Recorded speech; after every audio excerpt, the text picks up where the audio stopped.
Assalamualaikum warahmatullahi wabarakatuh. Alhamdulillahirrabbilalamin. Wabihi nasta'in wa ala umuri dunia waddin. Wassalatu wassalamu ala asrafil anbiya'i wal mursalin wa ala alihi wa sahbihi ajma'in. Amma ba'd. Yang terhormat dosen pembimbing mata kuliah pendidikan Pancasila Ibu Betty Indah Sari MPD serta teman-teman yang saya sayangi. Langsung saja kami dari kelompok 5 yang beranggotakan Alfira Jasmine Eka Fahrianti absensi 11, Khairatul Mufida absensi 12, Ilma Martiana Mawadah absensi 24, Aryadi Yuri Setiawan absensi 28, dan Citra Ika Prasetya absensi 39. Di sini kami akan menyampaikan penjelasan mind mapping mengenai Pancasila sebagai sistem filsafat negara. Saya, Ilma Martiana, akan menjelaskan konsep dan urgensi Pancasila sebagai sistem filsafat. Nah, ini mind mappingnya. Kemudian, konsep Pancasila sebagai sistem filsafat. Apa sih yang disebut dengan sistem filsafat? Pengertian filsafat berdasarkan watak dan fungsinya itu dibedakan menjadi yang pertama dalam arti informal, filsafat adalah sekumpulan sikap dan perasaan terhadap kehidupan dan alam yang biasanya diterima secara tidak kritis. Kemudian yang kedua dalam artian formal, filsafat merupakan suatu sistem atau suatu proses kritik atau pemikiran terhadap kepercayaan dan sikap yang sangat dijunjung tinggi. Yang ketiga, dalam artian komprehensif, filsafat adalah usaha untuk mendapatkan gambaran keseluruhan. Nah, kebanyakan masyarakat awam mengatakan filsafat itu dalam artian formal atau suatu kepercayaan dan keyakinan. Adapun pernyataan Pancasila sebagai filsafat negara itu lebih mengacu kepada artian secara komprehensif atau menyeluruh, yakni seluruh peraturan yang ada dan seluruh norma yang ada di Indonesia harus mendasarkan diri kepada Pancasila. Dengan demikian, Pancasila merupakan suatu sistem yang mendasar dan fundamental karena Pancasila merupakan sistem atau seluruh kebijakan penyelenggaraan yang seluruh sistem itu mendasarkan diri kepada Pancasila. Kemudian, mengapa Pancasila dikatakan sebagai filsafat negara?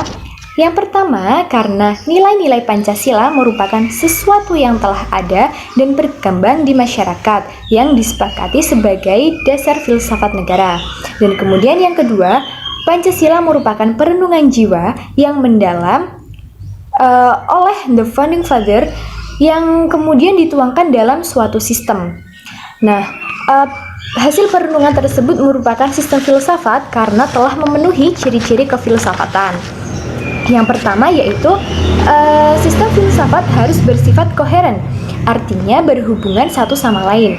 Hal ini serupa dengan Pancasila.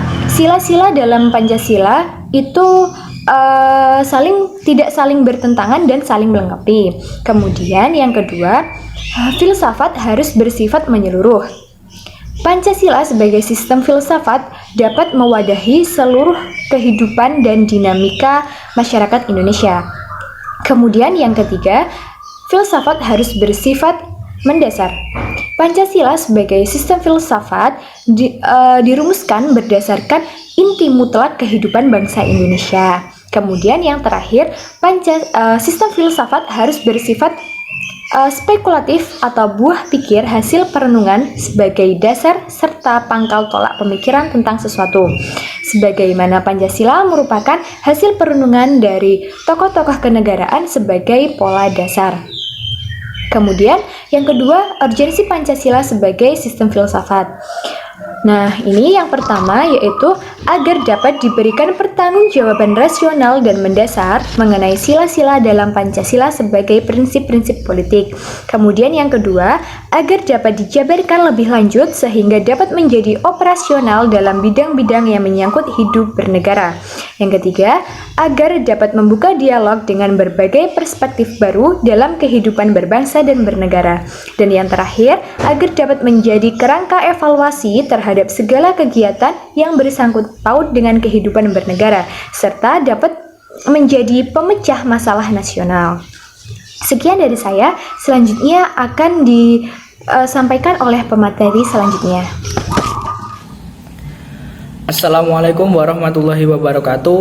Perkenalkan, nama saya Aryadi Yuristiawan, nomor presensi 28. Di sini saya akan menjelaskan mengenai tema Pancasila sebagai sistem filsafat pada bagian latar belakang kajian Pancasila sebagai sistem filsafat, yaitu di filsafat Pancasila sebagai genetivus objektivus dan genetivus subjektivus. Nah, sebelum masuk kepada peta konsep yang saya buat, di sini saya akan menjelaskan sedikit mengenai apa sih itu genetivus objektivus dan genetivus subjektivus. Nah, langsung saja, nilai-nilai Pancasila tergali dalam diri bangsa Indonesia yang mengalami proses integratif dengan beragam nilai internal dan eksternal yang datang dari luar dirinya. Tidak sekedar terambil dari nilai bangsa Indonesia semata, tetapi tersemainya nilai-nilai eksternal yang ikut menyuburkan nilai persatuan Indonesia sebagai landasan nasionalisme. Nah, nilai internal dan nilai eksternal yang tampak itulah yang menyusun nilai-nilai Pancasila sebagai genetivus objektivus dan genetivus subjektivus. Nah, genetivus objektivus sendiri adalah filsafat yang masih terus berproses menggali kebenaran-kebenaran sebagai suatu ilmu. Pancasila menjadi suatu sistem filsafat sebagai produk paradigma ilmu pengetahuan sekaligus landasan etik manusia Indonesia. Sedangkan genetivus objektivus adalah suatu akhir dari pencarian kebenaran yang menghasilkan suatu produk berupa pandangan hidup. Jadi, genetivus objektivus dan genetivus subjektivus mempunyai hubungan, yaitu genetivus objektivus ini adalah proses penggalian kebenaran-kebenaran melalui paradigma ilmu pengetahuan. Nah, hasilnya itu menghasilkan suatu produk berupa pandangan hidup yang itu adalah genetivus subjektivus. Nah, itu adalah hubungan dari genetivus objektivus dan genetivus subjektivus. Sekarang masuk kepada peta konsep yang saya buat. Ini adalah peta konsep yang saya buat. Nah, di sini dituliskan genetivus objektivus, artinya nilai-nilai Pancasila dijadikan sebagai objek yang dicari landasan filosofinya berdasarkan sistem-sistem yang dan cabang-cabang filsafat yang berkembang di barat. Sedangkan genetivus subjektivus adalah mempunyai arti nilai-nilai Pancasila dipergunakan untuk mengkritisi berbagai aliran filsafat yang berkembang, baik untuk menemukan hal-hal yang sesuai dengan nilai-nilai Pancasila maupun untuk melihat nilai-nilai yang tidak sesuai dengan nilai-nilai Pancasila.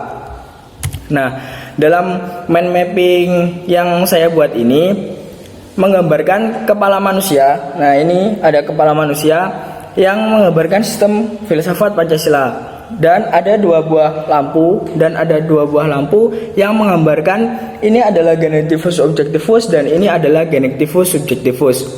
Dalam artian, filsafat Pancasila memerlukan pemikiran-pemikiran dari seseorang dari nilai internal dan eksternal dan menghasilkan nilai-nilai Pancasila, kemudian dijadikan sebagai objek landasan yang dicari landasan filosofinya, yaitu adalah genetivus objektivus, dan nilai-nilai Pancasila digunakan untuk mengkritisi aliran filsafat yang berkembang sesuai dengan nilai-nilai Pancasila, yaitu adalah genetivus subjektivus. Nah, ini adalah gambaran mind mapping yang saya buat mengenai latar belakang sistem Pancasila sebagai genetivus objektivus dan genetivus subjektivus. Itu saja dari saya. Terima kasih. Wassalamualaikum warahmatullahi wabarakatuh. Assalamualaikum warahmatullahi wabarakatuh. Perkenalkan, nama saya Khairatul Mufida, presensi 12. Di sini saya sebagai pemateri 3 akan menjelaskan tentang landasan Pancasila. Landasan Pancasila terdiri dari 3. Yang pertama yaitu landasan ontologi. Menurut Aristoteles, ontologis merupakan ilmu yang menyelidiki hakikat sesuatu atau tentang ada, keberadaan, atau eksistensi, dan di sana diartikan dengan metafisika. Bidang ontologis menyelidiki mengenai makna yang terkandung eksistensi dan keberadaan manusia, benda, alam semesta, maupun metafisika. Yang kedua yakni landasan epistemologi. Landasan epistemologi merupakan cabang filsafat yang menyelidiki mengenai asal, susunan, metode, syarat, dan juga validitas ilmu pengetahuan. Yang ketiga yakni landasan aksiologi. Landasan aksiologi itu berasal dari kata Yunani yang artinya aksios, ilmu atau manfaat, dan logos yang artinya ilmu atau teori. Menurut Max Keller, itu nilai terbagi menjadi 4 tingkatan. Yang pertama yaitu nilai kenikmatan, nilai kehidupan, nilai kejiwaan, dan nilai kerohanian. Menurut Walter G. Everett, nilai terbagi menjadi 8 kelompok, yaitu nilai ekonomis, nilai kejasmanian, nilai hiburan, nilai sosial, nilai watak, nilai estetis, nilai intelektual, dan nilai keagamaan. Dan yang terakhir, menurut Nota Nogaro, nilai terbagi menjadi 3 macam. Yang pertama itu nilai material, nilai vital, dan nilai kerohanian. Sekian materi yang bisa saya sampaikan. Wassalamualaikum warahmatullahi wabarakatuh. Perkenalkan, nama saya Citra Ika Prasetya dari TPIN 2A absensi 39 yang akan menjelaskan sumber Pancasila sebagai sistem filsafat. Materi selanjutnya adalah sumber Pancasila sebagai sistem filsafat. Di sini saya menggambarkan burung Garuda yang memakai perisai, di mana burung Garuda sendiri merupakan tunggangan Dewa Wisnu, yang tunggangan sendiri merupakan alat untuk mencapai tujuan suatu bangsa.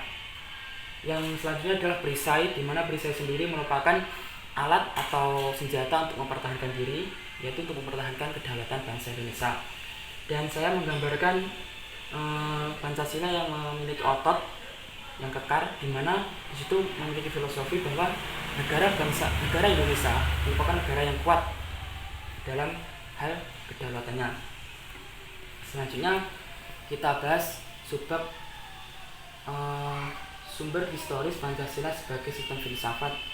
Saya menggambarkan di sini sebagai gambar Bung Karno, di mana Bung Karno dalam kata-katanya yaitu jas merah, jangan sekali-kali merupakan sejarah, di mana setiap silanya memiliki sejarahnya masing-masing dalam hal filsafat Pancasila sendiri, di mana ketuhanan yang Maha Esa, di mana ketuhanan yang Maha Esa ini merupakan salah satu simbol bahwa sejak Indonesia merdeka atau sejak sebelum Indonesia merdeka sampai sekarang, itu Indonesia memiliki berbagai ragam agama di dalamnya. Selanjutnya adalah kemanusiaan yang adil dan beradab, di mana kemanusiaan yang adil dan beradab itu seperti gini. Indonesia itu memiliki ciri khas atau budayanya ramah tamah terhadap pendatang atau turis-turis. Itu juga dari zaman dulu sampai zaman sekarang tetap seperti itu, budaya Indonesia memiliki ciri khas yang sendiri, yaitu dalam hal adab. Yang selanjutnya adalah Persatuan Indonesia. Persatuan Indonesia sendiri merupakan salah satu bentuk dari sila pertama, ya, di mana Persatuan Indonesia ini merupakan cikal bakal terbentuknya suatu negara, di mana ada masa pembentukan Pancasila sendiri. Pada sila pertama itu kan diganti, ya, untuk menciptakan Persatuan Indonesia ini. Selanjutnya adalah kerakyatan yang dipimpin oleh hikmat kebijaksanaan dalam permusyawaratan perwakilan, di mana sistem demokrasi di Indonesia sejak dulu sampai sekarang itu merupakan sistem oleh rakyat dan untuk rakyat, di mana kedua elemen ini saling berhubungan antara rakyat dengan pemerintah. Selanjutnya adalah keadilan sosial bagi seluruh rakyat Indonesia. keadilan sosial bagi seluruh rakyat Indonesia merupakan salah satu cita-cita bangsa, yaitu dalam hal keadilan bagi seluruh rakyat Indonesia, di mana keadilan sendiri merupakan cita-cita yang ada sejak ratusan tahun yang lalu saat Indonesia dalam masa penjajahan sampai sekarang masih dalam upaya keadilan ya. Selanjutnya kita akan bahas mengenai sumber sosiologi Pancasila sebagai sistem filsafat. Di sini saya menggambarkan dua gambar, yaitu budaya dan agama. Jadi pada gambar ini itu gini, kesatuan dan hubungan sila-sila Pancasila yang hierarkis piramidal digambarkan Noto Nagoro dengan bentuk piramida, di mana sila pertama yaitu ketuhanan Yang Maha Esa berada di puncak piramidanya, yaitu sebagai pengikat seperti gambar seperti ini. Di mana Tuhan, benar saya perbesarkan, di mana Tuhan atau ketuhanan Yang Maha Esa itu berada di atas sendiri ya, dan merupakan atau gimana ya, ketuhanan Yang Maha Esa ini mengikat semua sila yang ada di sila-sila Pancasila. Dan dari segi sosialnya sendiri,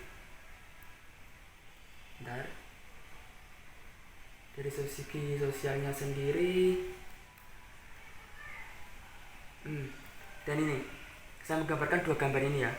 Ini menggambarkan sebuah persatuan dalam hal sosial atau hubungan antara agama dan budaya. Selanjutnya adalah sumber politis Pancasila sebagai sistem filsafat. Di sini saya menggambarkan seperti ini. Di sini ada tangan, bendera, di mana merupakan salah satu sikap dari memberi suara dalam demokrasi, di mana itu ada di atasnya adalah gambar Bhinneka Tunggal Ika dalam Pancasila atau persatuan. Dalam hal politis ini ada dua pendapat. Yang pertama dari pendapat Soekarno dalam sidangnya BPUPKI dan BPKI yang berbunyi, kedudukan Pancasila diletakkan sebagai dasar kerohanian bagi penyelenggaraan kehidupan bernegara di Indonesia, di mana kedudukan Pancasila merupakan dasar dalam hal kerohanian. Itu menurut pendapat dari Soekarno. Selanjutnya adalah pendapat dari B.J. Habibie atau Baharudin Yusuf Habibie yang merupakan salah satu bapak negara ya, merupakan tokoh yang fenomenal. Dia berpendapat seperti ini, kedudukan Pancasila sebagai dasar filosofis bangsa Indonesia dalam dinamika sejarah sistem politik sejak Orde Lama hingga Orde Reformasi, di mana kedudukan Pancasila itu sebagai dasar filosofis bangsa Indonesia dalam sistem dinamika sejarah sistem politik. Tapi pada masa Soekarno itu sedikit bergeser dalam hal kedudukan Pancasilanya. Sebab apa? Sebab pada masa Soekarno itu menerapkan paham nasakom, yaitu nasionalisme, agama, dan komunisme, di mana partai politik pada masa Soekarno itu yang paling berkuasa adalah Partai Komunis Indonesia atau disebut dengan PKI. Jadi ya, kedudukan Pancasila itu agak sedikit tergeser oleh paham nasakom. Selain itu, dari berpengaruh dalam kedudukannya, sistem politik Pancasila sebagai sistem filsafat itu juga berpengaruh dalam hal lambang negara. Seperti ini kan saya gambarkan seperti ini. Perubahan Pancasila pada masa RIS atau pada masa Republik Indonesia Serikat itu saya digambarkan seperti ini. Lalu setelah itu berkembang menjadi seperti ini, diperbarui itu pada masa RIS atau Republik Indonesia Serikat. Tapi perkembangan itu juga akan berubah sampai kembali kepada bentuk negara kesatuan Republik Indonesia, yaitu pada Ini gambar ini merupakan rancangan pertama yang digagas pada saat Indonesia kembali ke bentuk NKRI. Lalu pada gambar kedua atau yang ini itu ditetapkan sebagai ditetapkan sebagai lambang negara pada tahun 1950 dan diperbarui dari gambar yang pertama. Lalu kemudian gambar yang kedua yang sudah diresmikan tadi diperbarui lagi, diperbarui lagi ke gambar yang selanjutnya yang seperti ini. Saya besarkan dulu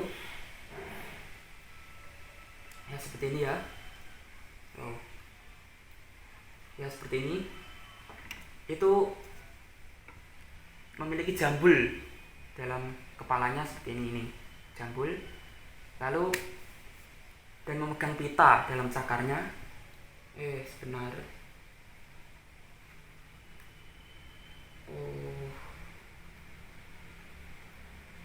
Di cakarnya memegang pita yang dituliskan Bhinneka Tunggal Ika atau persatuan, dimana pada lambang pertama, kedua itu belum memegang pita. Lalu pada perbaikan selanjutnya itu digambarkan memegang pita, dimana persatuan merupakan dasar dari kedaulatan yang digenggam dalam dasar negara Pancasila seperti ini. Untuk filosofinya sekian, selanjutnya akan diterangkan oleh pemateri selanjutnya. Assalamualaikum warahmatullahi wabarakatuh. Saya Mayadri Hamida. Saya di sini akan menjelaskan mengenai dinamika dan tantangan Pancasila sebagai sistem filsafat. Yang pertama yaitu dinamika Pancasila sebagai sistem filsafat. Nah, sebelum saya membahas mengenai hal tersebut, tentunya kita perlu mengetahui apa sih arti dinamika tersebut. Nah, dinamika itu bisa diartikan seperti perubahan, perkembangan. Kemudian kaitannya dengan Pancasila itu apa sih? Nah, tentunya Pancasila itu mengalami perubahan atau perkembangan dari masa ke masa, dari periode ke periode, dari era ke era. Yaitu pada masa pemerintahan Bapak Soekarno, Bapak Soeharto dan era reformasi itu mengalami perubahan atau mengalami dinamika yang berbeda-beda itu. Itu pada masa Bapak Soekarno, Pancasila sebagai sistem filsafat itu lebih dikenal dengan istilah filosofische Grenzslik. Gagasan tersebut merupakan hasil perenungan filosofis dari Bapak Soekarno untuk mewujudkan Indonesia yang merdeka. Kemudian tentunya gagasan tersebut mendapatkan beberapa dukungan dari beberapa pihak atau kalangan. Salah satunya yaitu dalam sidang BPUPKI pertama yang terlaksana pada tanggal 1 Juni 1945. Namun, ide mengenai gagasan filosofis Grenzslik tersebut itu belum diuraikan secara rinci. Jadi itu hanya digunakan untuk menarik perhatian para anggota-anggota pada waktu itu. Nah, kemudian yaitu pada masa pemerintahan Bapak Soeharto. Nah, masa pemerintahan Bapak Soeharto ini Pancasila itu mengalami perkembangan yang lebih baik lagi dari masa sebelumnya. Jadi Pancasila itu tidak hanya bertujuan untuk mencari kebenaran dan kebijaksanaan. Jadi Pancasila itu sudah dijadikan sebagai pedoman hidup sehari-hari seperti saat ini. Pancasila itu mengalami perkembangan yang lebih baik lagi. Kemudian yaitu pada masa era reformasi. Nah, pada masa era reformasi ini Pancasila itu mengalami penurunan yang drastis atau mengalami penurunan dari masa sebelumnya. Jadi yang masa Pak Soeharto tadi Pancasila itu mengalami perkembangannya lebih baik, ini mengalami penurunan pada masa era reformasi. Pada masa ini Pancasila itu seperti hilang, seperti tenggelam, tidak lagi ada itu. Jadi Pancasila itu keberadaannya itu tidak tahu digunakan sebagai apa, itu tidak tahu gitu. Jadi seperti yang diucapkan oleh Bapak B.J. Habibie pada pidatonya 1 Juni 2011, dia mengatakan bahwa Pancasila itu seperti tenggelam, tidak lagi dikutip, tidak lagi dibahas, tidak lagi dibicarakan. Jadi Pancasila itu seperti hilang, tidak tahu kemana. Dan ini mengalami penurunan ya dari masa Bapak Soeharto tadi. Kemudian saya akan menjelaskan mengenai tantangan Pancasila sebagai sistem filsafat. Yang pertama yaitu kapitalisme. Nah, apa sih kapitalisme? Kapitalisme itu merupakan suatu aliran yang meyakini bahwa kebebasan individual sebagai pemilik modal untuk mengembangkan usahanya guna meraih keuntungan yang sebesar-besarnya demi menyejahterakan masyarakat. Lalu bentuk tantangan kapitalisme ini terhadap Pancasila sebagai sistem filsafat itu apa sih? Nah, dengan kebebasan individual yang secara berlebihan tersebut tentunya akan menimbulkan banyak sekali dampak-dampak negatif. Nah, saya akan memberikan dua contoh, yaitu seperti monopoli, kemudian gaya hidup konsumerisme, dan itu tidak baik ya. Yang kedua yaitu komunisme. Nah, komunisme itu apa sih? Komunisme itu kebalikan atau lawan dari kapitalisme. Kalau kapitalisme tadi itu lebih ke kebebasan individual, nah yang komunisme ini tuh pemilik modal itu yaitu negara. Jadi negara berhak atau berkuasa untuk mengatur menyejahterakan masyarakatnya. Jadi aliran komunisme ini menganggap bahwa pemilik modal itu negara dan berhak untuk mengembangkan atau negara itu berhak untuk mengelola negaranya guna untuk menyejahterakan masyarakat. Jadi di sini bentuk tantangan komunisme terhadap Pancasila sebagai sistem filsafat yaitu dengan negara yang mengatur rakyatnya secara berlebihan tanpa adanya campur tangan rakyat itu. Jadi rakyat itu perannya itu akan berkurang tuh. Jadi rakyat itu tidak memiliki hak untuk mengatur atau ikut serta dalam urusan negara. Sekian penjelasan saya mengenai dinamika dan tantangan Pancasila sebagai sistem filsafat. Wassalamualaikum warahmatullahi wabarakatuh. Baik, Assalamualaikum warahmatullahi wabarakatuh. Perkenalkan, nama saya Alfira Jasmine Eka Varianti, nomor presensi 11. Di sini, saya akan menjelaskan tentang esensi dan urgensi Pancasila sebagai sistem filsafat. Berikut adalah peta konsep yang telah saya buat. Baik, langsung saja. Untuk yang pertama, saya akan menjelaskan terkait esensi Pancasila sebagai sistem filsafat. Hakikat atau esensi Pancasila sebagai sistem filsafat terletak pada hal-hal sebagai berikut.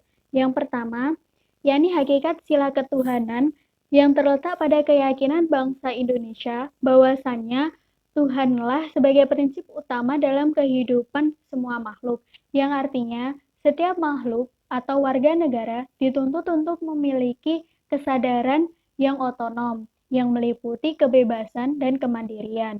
Selain itu, warga negara juga dituntut untuk memiliki kesadaran sebagai makhluk ciptaan Tuhan Yang Maha Esa, yang mana nantinya akan dimintai pertanggungjawaban. Kemudian yang kedua adalah hakikat sila kemanusiaan adalah monopluralis, yang terdiri atas 3 monodualis, yang terdiri atas susunan kodrat, sifat kodrat, maupun kedudukan kodrat. Kemudian yang ketiga adalah hakikat sila persatuan terkait dengan semangat kebangsaan. Semangat kebangsaan di sini dapat terwujud dalam bentuk cinta terhadap tanah air. Untuk yang keempat, yakni hakikat sila kerakyatan yang terletak pada prinsip musyawarah. Artinya, setiap keputusan yang diambil itu melalui proses musyawarah untuk mencapai mufakat. Yang kelima atau yang terakhir adalah hakikat sila keadilan yang terwujud dalam 3 aspek, yaitu keadilan distributif, legal, dan komutatif. Nah, yang kedua, saya akan menjelaskan terkait tentang urgensi Pancasila sebagai sistem filsafat. Hal-hal yang sangat penting bagi pengembangan Pancasila sebagai sistem filsafat yaitu meliputi yang pertama, meletakkan Pancasila sebagai sistem filsafat dapat memulihkan harga diri bangsa Indonesia sebagai bangsa yang merdeka. Merdeka di sini adalah merdeka dalam artian politik, yuridis, dan merdeka dalam mengemukakan setiap ide-ide pemikiran demi kemajuan bangsa Indonesia. Yang kedua, yaitu Pancasila sebagai sistem filsafat dapat membangun alam pikiran yang berakar dari nilai-nilai budaya bangsa, sehingga mampu menghadapi berbagai macam ideologi dunia. Yang ketiga, yaitu Pancasila sebagai sistem filsafat dapat menjadi dasar pijakan untuk menghadapi tantangan globalisasi pada saat ini. Dan yang terakhir, Pancasila sebagai sistem filsafat dapat menjadikan way of life sekaligus way of thinking bangsa Indonesia. Bahwa bangsa Indonesia bertujuan untuk menjaga keseimbangan dan konsistensi antara tindakan dan pemikiran. Sekian, terima kasih presentasi dari kelompok 5 terkait tentang Pancasila sebagai sistem filsafat. Apabila ada kurang lebihnya, mohon maaf yang sebesar-besarnya. Sekian, terima kasih. Wassalamualaikum warahmatullahi wabarakatuh.